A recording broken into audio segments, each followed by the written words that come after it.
आप सभी का स्वागत है आपके अपने YouTube channel Ajay coaching classes में।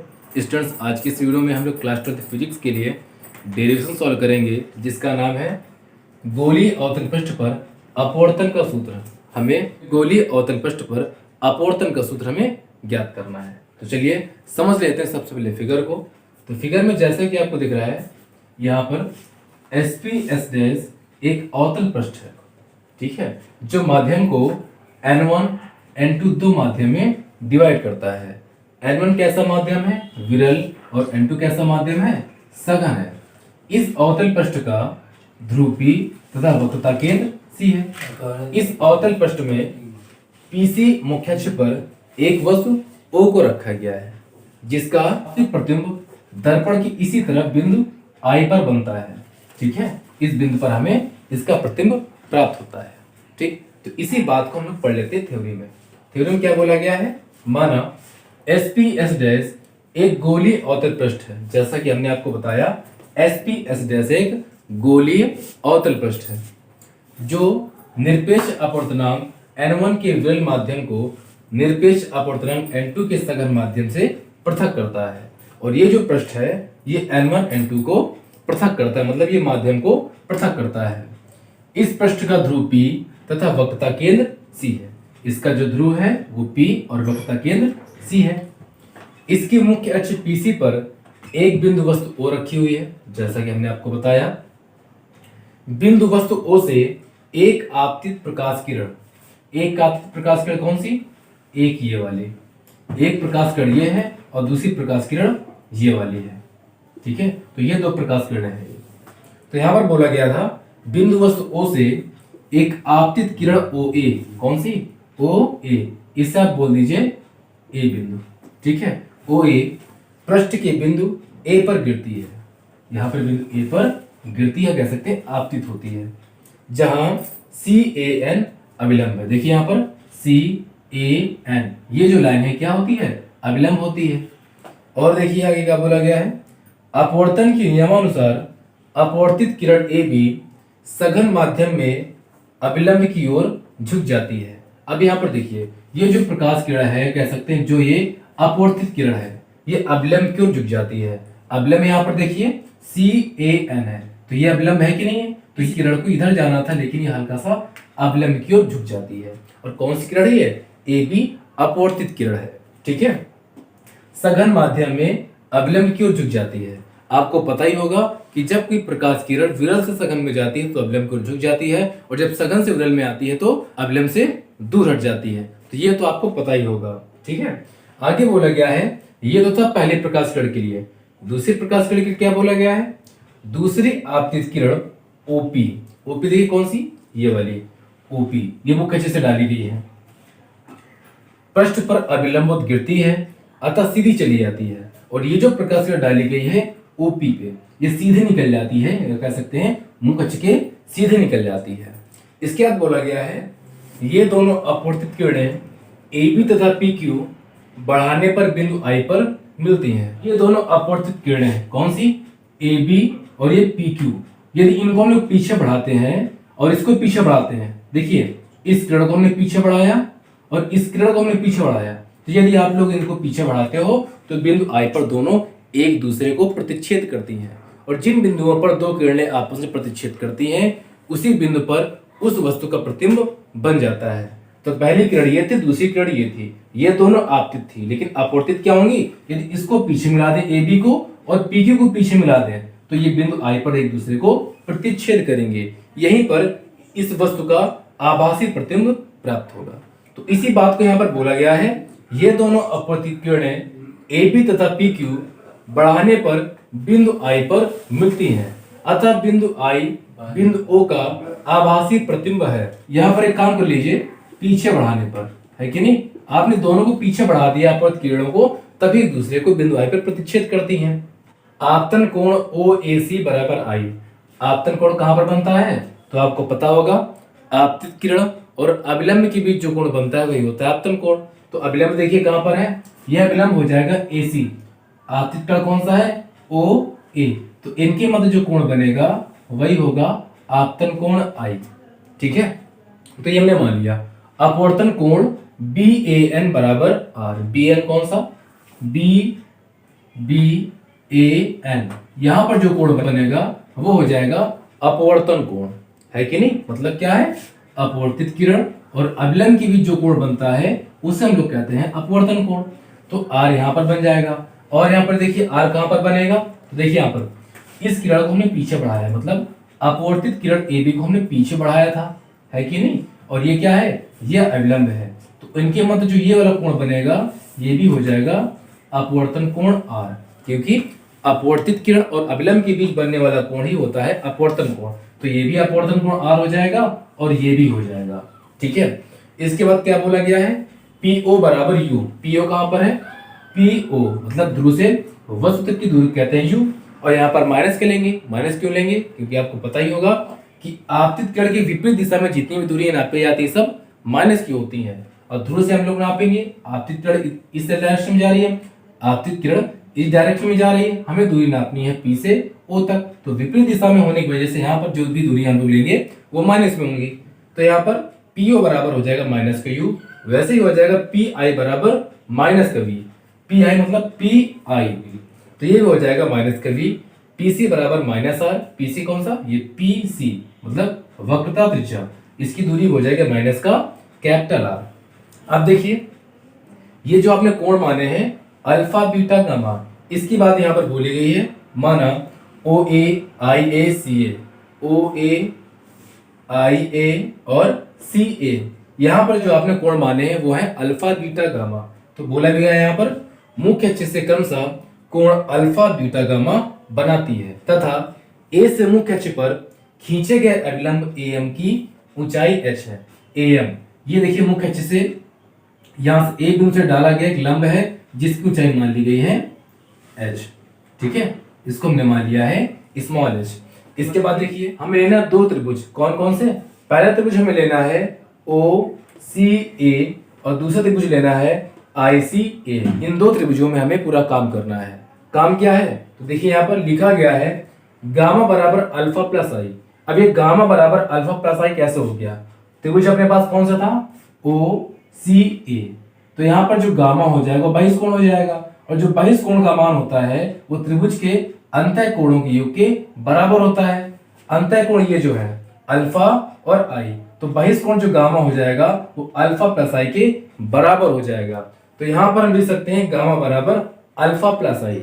हमें निकालना था आई का मान, तो जैसे आप लोग यहाँ से आई का मान निकालोगे तो गामा माइनस अल्फा हो जाएगा, अल्फा प्लस का हो जाएगा माइनस में, तो आई बराबर हो जाएगा गामा माइनस अल्फा। इसको हमने मान लिया समीकरण नंबर फर्स्ट। इसके बाद दूसरा त्रिभुज अपने पास कौन सा था? ICA, है ना, त्रिभुज ICA। ICA में गामा जो है बहिष कोण हो जाएगा, लेकिन अब की बार हम लोगों ने त्रिभुज लिया है ICA। तो यहाँ पर अंतः कोण कौन कौन से हो जाएंगे? बीटा और आर, है कि नहीं? ये बीटा और ये अपवर्तन कोण आर। तो यहाँ पर जो गामा का मान होगा वो बीटा प्लस आर के बराबर हो जाएगा। तो यहाँ पर लिख दिया हमने गामा बराबर बीटा प्लस आर। जैसे आप लोगों ने यहाँ पर आपतन कोण का मान निकाला था वैसे आपको यहाँ पर अपवर्तन कोण का मान निकालना है। तो जैसे आप लोग आर का मान निकालोगे तो बीटा चला जाएगा माइनस में, तो आर बराबर हो जाएगा गामा माइनस बीटा। तो यहाँ से हम लोगों ने आई के मान और यहाँ से हम लोगों ने स्मॉल आर का मान निकाल लिया। तो इतने में आपको किसी प्रकार की कोई दिक्कत नहीं होनी चाहिए। ये समीकरण नंबर 1 हो गया, इसको हमने मान लिया समीकरण नंबर 2। इसके बाद देखिए, इसके बाद आप लोगों को पता ही होगा स्नेल का नियम। स्नेल का नियम कहां पर आपको मिला होगा? अपवर्तन के दूसरे नियम को हम लोग कहते हैं स्नेल का नियम। होता क्या है? आपतन कोण की ज्या तथा अपवर्तन कोण की ज्या के मध्य अनुपात जो होता है वो नियतांक होता है, यह कह सकते हो वो अपवर्तनांक के बराबर होता है। तो देखिए sine I upon sine R बराबर हो जाएगा N2 अपॉन N1, दूसरा माध्यम और बटे में पहला माध्यम। तो ये जो आ गया है ये आया है स्नेल के नियम से, कह सकते हैं अपवर्तन के दूसरे नियम से। तो देखिए इनका करा दीजिए क्रॉस मल्टीप्लाई, तो हो जाएगा N1 साइन आई बराबर N2 साइन आर। ठीक है, इतने में किसी प्रकार की कोई दिक्कत नहीं होगी। इसके बाद कुछ चीजें आपको मान लेनी है। माना यहाँ पर कह दीजिए, माना यदि गोली पृष्ठ का व्यास छोटा है, गोली पृष्ठ का व्यास को यदि छोटा मान लिया जाए तो बिंदु A ध्रुव P के समीप होगा। यदि इसको हमने छोटा मान लिया है तो A किसके समीप हो जाएगा? P के बहुत ज्यादा समीप हो जाएगा, और जब ए बिंदु P के समीप आ जाएगा तो यहाँ पर बनने वाले कोण अल्फा, बीटा और गामा, उनका मान भी बहुत छोटा हो जाएगा, और आपतन कोण I और R के मान भी बहुत ज्यादा छोटे हो जाएंगे, है कि नहीं। जैसे एक बिंदु P के समीप आ जाएगा तो सारे कोण छोटे हो जाएंगे, तो यहाँ पर आपतन कोण I, अपवर्तन कोण R का मान भी काफी छोटा हो जाएगा, और हमें अल्फा, बीटा, गामा के मान भी बहुत छोटे मिलेंगे। तो यहाँ पर बोला भी गया होगा बिंदु A ध्रुव P के समीप होगा तब कोण I तथा R छोटे होंगे। यदि I व R रेडियन में मापा जाए, यदि I और R को रेडियन में नापा जाएगा तो यहाँ पर देखिए साइन I का जो मान होगा, साइन I का मान I के बराबर होगा, और साइन R का मान हो जाएगा R के बराबर। और यदि साइन I का मान I के बराबर हो जाएगा, साइन R का मान R के बराबर हो जाएगा, तो ये सारा कुछ काम हम लोग यहाँ पर कर देंगे, तो हमको समीकरण क्या मिल जाएगा, N1 I बराबर N2 R हो जाएगा। हम लोगों ने I और R के मान निकाले हैं, तो ये मान यहाँ पर रख देंगे जाके, तो हो जाएगा N1 I का मान क्या निकाला हम लोगों ने, गामा माइनस अल्फा बराबर N2, R का मान क्या निकाला है, gamma minus beta, gamma minus beta. इसके बाद देखिए करा देते हैं N1 का अंदर मल्टीप्लाई, तो हो जाएगा N1 gamma minus N1 alpha बराबर N2 gamma minus N2 beta हो जाएगा। इसके बाद देखिए कुछ साइड में कर लीजिए, इसके यहाँ पर लिख लेंगे हम लोग बीटा को इस साइड बुला लीजिए, तो हो जाएगा N2 बीटा, और इधर पे कर लीजिए N1 अल्फा, गामा को एक साइड पे कर दीजिए, तो हो जाएगा N2 गामा, और ये इधर प्लस का हो जाएगा माइनस का N1 गामा हो जाएगा। ठीक है, अब यहाँ पर देखिए कुछ कॉमन है, इस पर कोई कॉमन नहीं, वैसे लिख देंगे हम लोग N2 beta minus N1 alpha हो जाएगा। इस साइड पे कुछ कॉमन है, तो यहाँ पर कॉमन आपको दिख रहा होगा गामा, तो गामा कॉमन हो जाएगा, तो हो जाएगा N2 माइनस N1, और यहाँ हो जाएगा गामा। इसको आप लोग मान लीजिए समीकरण नंबर 3। आप लोगों ने समीकरण 1, 2 मान चुके हैं, जहां पर आप लोगों ने I का मान निकाला था और R का मान निकाला था, तो वहां पर आपको 1 और 2 मान लेना था। इसको हमने मान लिया समीकरण नंबर 3। इसके बाद क्या बोला गया है, चूंकि पृष्ठ का व्यास छोटा माना गया है अतः अल्फा, बीटा, गामा भी छोटे होंगे। हमने आपको ये बताया था कि यदि एक बिंदु जो है P के समीप आ जाता है तो जितने भी बनने वाले कोण है, चाहे वो I के हों, R के हों, अल्फा, बीटा, गामा हो, सारे कोण छोटे हो जाएंगे, है ना। तो सारे कोण छोटे हो जाएंगे, तो इसी बात को यहाँ पर बोला गया है। तब बिंदु A और M ध्रुव P के समीप होंगे, और यहाँ पर M बिंदु भी P के समीप हो जाएगा और A तो हो ही जाएगा। ठीक है, तो यहाँ पर देखिए जब अल्फा, बीटा, गामा के मान बहुत छोटे हो जाएंगे तो अल्फा का मान tan अल्फा के बराबर हो जाएगा। तो यहाँ पर बोला भी गया है अल्फा का मान tan अल्फा के बराबर, बीटा का मान tan बीटा के बराबर, और गामा का मान tan गामा के बराबर हो जाएगा। अब यहाँ पर देखिए अल्फा बराबर tan अल्फा हो गया, tan अल्फा के बराबर क्या होता है, लंब बटे आधार। यहाँ पर देखिए हमने लिख दिया AM अपॉन MO, और हमने माना क्या है कि जो A है यदि P के समीप हो जाएगा तो M भी P पे चला जाएगा। तो यहाँ पर हमने लिख दिया है MO की जगह में PO, तो हो गया AM अपॉन PO। AM का मान क्या हो जाएगा, H हो जाएगा, तो यहाँ लिख देंगे H, और PO का मान क्या हो जाएगा, तो PO, ये मान हो जाएगा माइनस का U। ठीक है, इसके बाद देखिए हमें tan बीटा का मान निकालना है। tan बीटा कहाँ पर मिलेगा, IMA में, तो tan बीटा बराबर क्या हो जाएगा, लंब बटे आधार। लंब यहाँ पर H हो जाएगा और आधार यहाँ पर क्या हो जाएगा MI, ये कह सकते हो PI, और PI का मान क्या है, V है, तो यहाँ पर लगा देंगे माइनस के V। तो यहाँ पर हमने लिखा भी है AM अपॉन PI बराबर AM अपॉन PI। ठीक है, तो यहाँ पर लिख देंगे H अपॉन माइनस का V, और माइनस की दूरियां क्यों ले रहे हैं, हमने आपको अभी बताया था। इसी तरह हम लोग करेंगे गामा के लिए, रहेगा AM का मान कितना है, H है, और PC का मान कितना हो जाएगा, तो PC का मान देखिए वक्र त्रिज्या है यहाँ पर, तो हो जाएगा माइनस का R। तो यहाँ पर हम लोगों ने अल्फा, बीटा, गामा के मान बहुत ही आसान तरीके से निकाल रखा है। ठीक है, अब ये जो मान है अल्फा, बीटा और गामा के, ये मान रख देंगे इस वाले समीकरण में, मतलब समीकरण 3 में। तो चलिए इसका मान रख देते हैं इसमें। यहाँ पर देखिए N2 बीटा का मान क्या निकला हुआ था, H अपॉन माइनस का V माइनस N1, अल्फा का मान क्या निकला हुआ था, H अपॉन माइनस का U बराबर N2 माइनस N1, और गामा का मान क्या होगा, गामा का मान हम लोगों ने निकाला था H अपॉन माइनस का आर। ठीक है, तो अल्फा बीटा के मान रख दिए हैं। अब करा देते हैं इनका मल्टीप्लाई, तो जाएगा n2 h अपॉन माइनस का v, यहाँ पर माइनस से माइनस हो जाएगा plus n1 h upon u हो जाएगा बराबर h n2 minus n1 upon हो जाएगा माइनस का r हो जाएगा। ठीक है, अब यहाँ पर दोनों साइड से कॉमन लेके h को हटा दीजिए। तो जैसे आप लोग यहाँ से h का मान हटाओगे तो क्या आपको मिल जाएगा, यहाँ पर मिल जाएगा आपको n2 अपॉन माइनस का v plus n1 upon u बराबर n2 minus n1 upon minus का r। ठीक है, इसको माइनस जो आपने नीचे लगा रखा है इसको कर दीजिए ऊपर।